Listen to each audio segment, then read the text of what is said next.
Good morning, class. So, here we will discuss the loan from cooperatives. Cooperatives, as previously we have discussed, like the word cooperatives come from cooperation, सहयोग करना. ठीक है. तो यहाँ आपको एक incidence बताया गया है, उससे हम समझने की कोशिश करेंगे. So we take line wise this paragraph. So bank जो है, बैंक आप कहेंगे कोऑपरेटिव बैंक से डिफ़र क्यों है, तो this much only we will understand by this term. So besides bank the other major source of cheap credit. देखिए यहाँ पे पहले ही वर्ड आ गया है चीप क्रेडिट. सस्ते से सस्ता क्रेडिट उधार देने का काम करते हैं cooperatives. In rural areas are cooperative societies for cooperatives. Cooperatives and member of the cooperative pool their resources. ठीक है, यहाँ हम समझेंगे वो रिसोर्सेज को क्या करते हैं, पूल करते हैं, शेयर करते हैं. ठीक है. And several types of cooperative resources for cooperation of the certain areas. There are several types of cooperatives possible, such as farmers cooperatives, weavers cooperatives, industrial workers cooperatives, and etc. Krishak cooperative function in the village not very far away from Sonpur. It has 2300 of farmers as a member. देखिए अब इसके members भी काफ़ी बन जाते हैं, और कितने कोऑपरेटिव्स का नाम आपने सुना भी होगा. So it accept the deposit from its member से ही डिपॉजिट एक्सेप्ट किया जाता है with these deposits as collateral. The cooperative has obtained a large loan from the bank, and these funds are used provide loan to members, and once these loans are repaid, another round of lending can take place.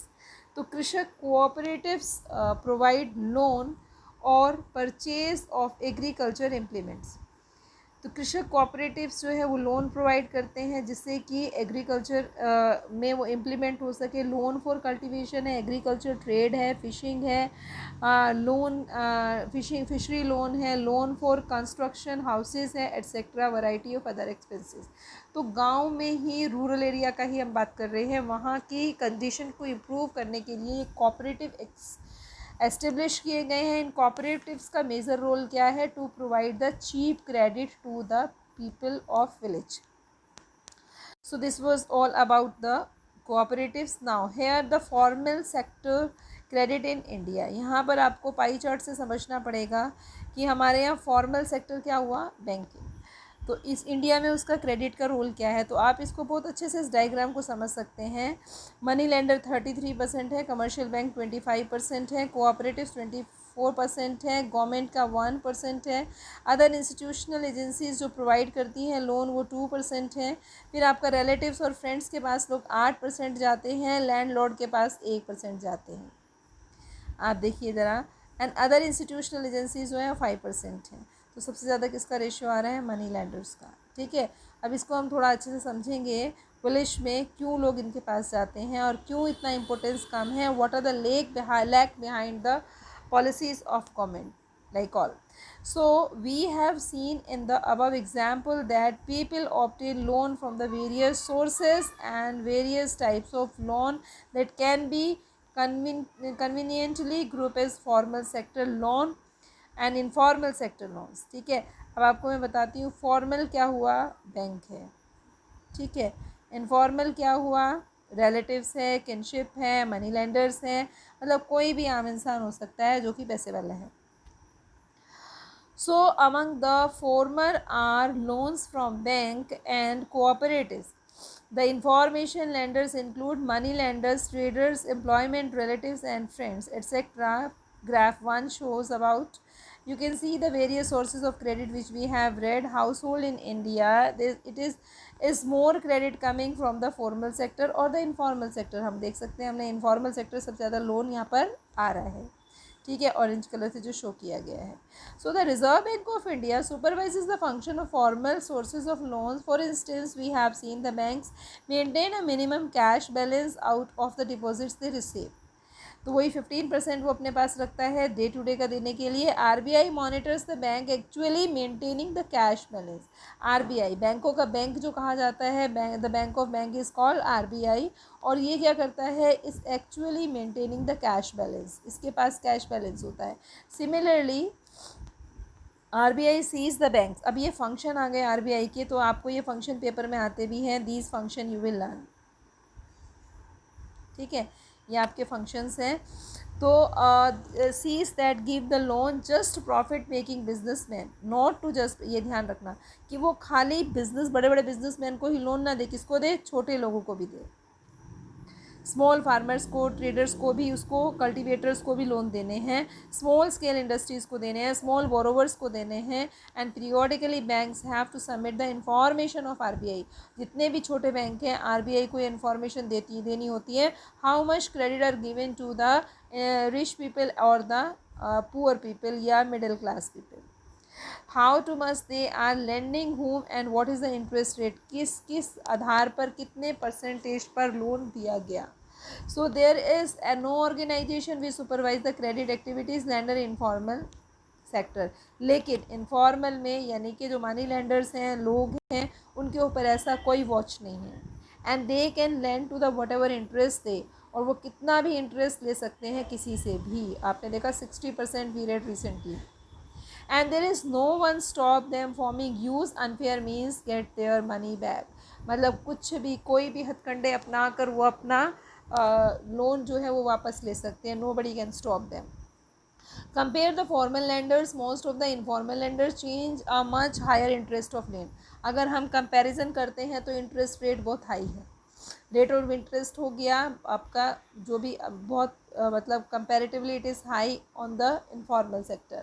So higher cost of borrowing means larger part of the earning of the borrower is use to repay the loan and hence borrower has less income less left the themselves as we saw in Shyamal in Sonpur. Borrowers के पास कुछ भी नहीं बचता, ठीक है, वो poor के poor बने रहते हैं। In certain cases high interest rate of the borrowing come can mean the amount of to be repaid the greater than the income of borrower, so lead to interest increasing the debt and so for Rama in Sonpur। जितने भी हमने 3 stories पढ़ी हैं उनसे में समझ आता है कि जो बोरोवर है, पुअर पर्सन है, डेप ट्रैप में है, ही रिमेन्स ऑलवेज और she remains always in Depp trap because of high cost of borrowing, क्योंकि उनका उधार की जो दर है वो और ज़्यादा बढ़ी है। Now for in reason bank and the cooperative society needs to lend the more and this lead to higher incomes and many people could then borrow cheaply for variety of needs and they could grow crops and do business, then set up small scale industries and they could set up new industries or trade in goods। so cheap credit, affordable credit is crucial for the country's development। मतलब अगर वही चीज़ें इनको सस्ते interest पे, कम interest पे provide की जाएँ तो क्या होगा, गुड फॉर द इकोनॉमी, ठीक है, अच्छा होगा इकोनॉमी के लिए और इससे डेवलपमेंट आएगा। ये जो आपके पास दिया हुआ है। So formal and informal credit who gets what. Formal और इनफॉर्मल का अगर हम देखें किसको क्या फ़ायदा होता है तो ग्राफ 2 इज़ शोइंग। आप ये ग्राफ 2 देखेंगे, इसमें आप 80% हाउस होल्ड जो है वो 85 कहाँ से ले रहा है, ठीक है। द ब्लू मतलब ब्लू क्या शो कर रहा है, percentage of loan from the informal system, informal से।